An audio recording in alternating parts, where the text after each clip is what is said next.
Вітаю всіх на моєму каналі, з вами True Investor.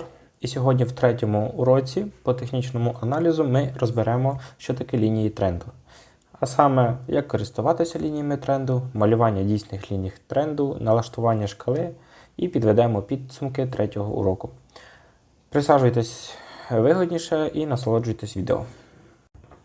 І так, що то є лінія тренду? Дивіться, на фінансових ринках лінії тренду є діагональними і вони є проведені на графіку. Вони пов'язують між собою певні точки даних, спрощуючи для графіків та трейдерів візуалізацію руху цін та визначення ринкових трендів.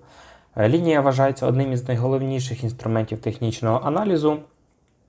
Вони дуже широко використовуються на ринках акцій, фіатних валют, деривативів та криптовалют. По суті, лінії тренду працюють на рівні підтримки та опори, але складаються просто-напросто з діагональних, а не горизонтальних ліній. Чому так? Тому що таким чином, якщо вона діагональна, то вона може мати і позитивний, і негативний нахил. І взагалі говорять в народі, якщо більший нахил лінії, то тим сильніший тренд. Ми можемо розділити лінії тренду на дві основні категорії – це висхідні та несхідні.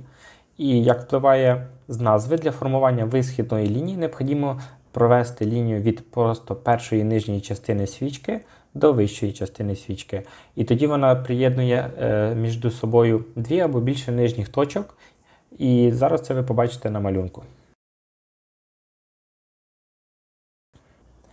В свою чергу, лінія несхідного тренду проводиться від більш високої позиції до більш низької і поєднуючи між собою також дві або більше високих точки, як це буде показано на малюнку. Таким чином ми можемо сказати, що різниця між двома видами ліній полягає у виборі просто-напросто точок, які використовуються для їх створення. Для позначення висхідного тренду лінії будуть намальовані з використанням найнижчих точок на графіку, тобто низи свічок утворюють вищі мінімуми. А з іншого боку, лінії несхідного тренду малюються з використанням найвищих значень, тобто вершини свічок утворюють нижні максимуми. Як же користуватися лініями тренду? Ґрунтуючись на максимумах та мінімумах на графіках, лінії тренду показують, де ціна просто-напросто ненадовго кинула виклик переважаючу тренду, протестувала його, а потім розгорнула на свою користь. Потім лінію можна розширити, щоб спробувати передбачити важливі рівні в майбутньому.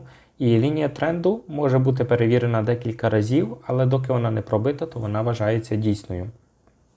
Хоча лінії тренду можна використовувати у всіх видах графіків даних, то вони зазвичай застосовуються до фінансових графіків з урахуванням ринкових цін.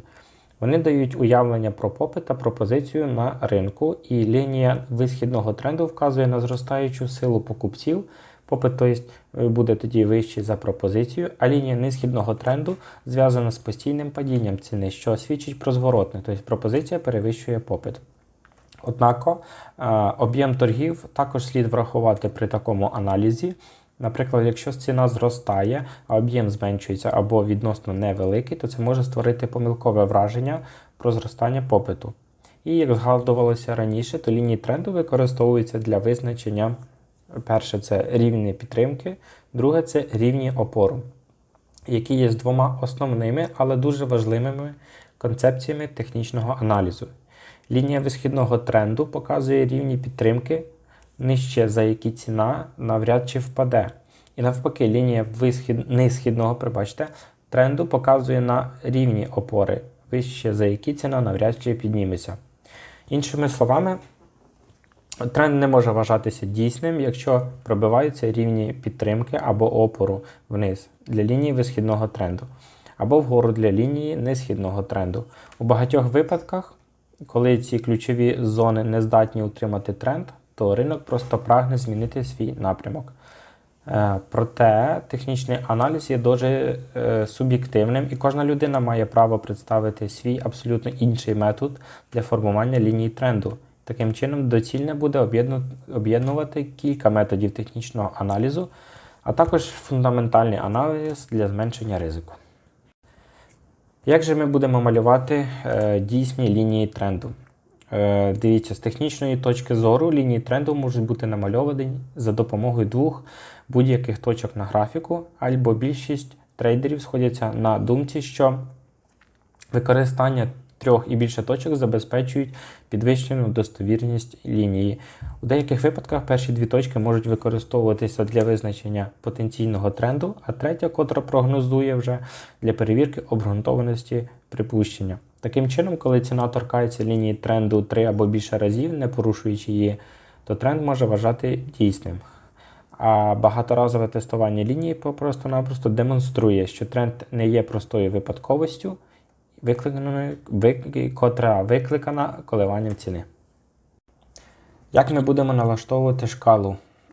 Дивіться, крім вибору достатньої кількості точок для створення робочої лінії тренду, також необхідно врахувати правильні налаштування при її малюванні. Шкала є одним з найбільших важливих елементів, на який слід звернути вашу увагу. І на фінансових графіках шкала відноситься до способу відображення зміни ціни. І два найпопулярніші графіки – це арифметичний і напівлогарифмічний. На арифметичному графіку зміни виражаються рівномірно, і коли ціна рухається вгору або вниз по осі Y, і навпаки, напівлогарифмічні графіки виражають цю різницю в відсотках.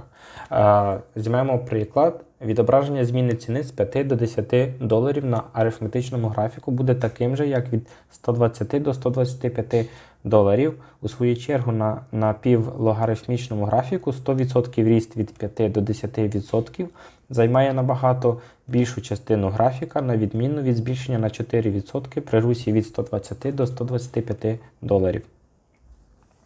При аналізу лінії тренду вкрай важливо врахувати налаштування шкали, тому що, оскільки залежно від виду, графік може показувати різні максимуми та різні мінімуми і, відповідно, дещо різні лінії трендів.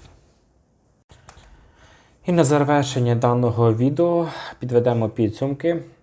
Лінії тренди є досить корисним інструментом для технічного аналізу, але далеко не є не найнадійнішим.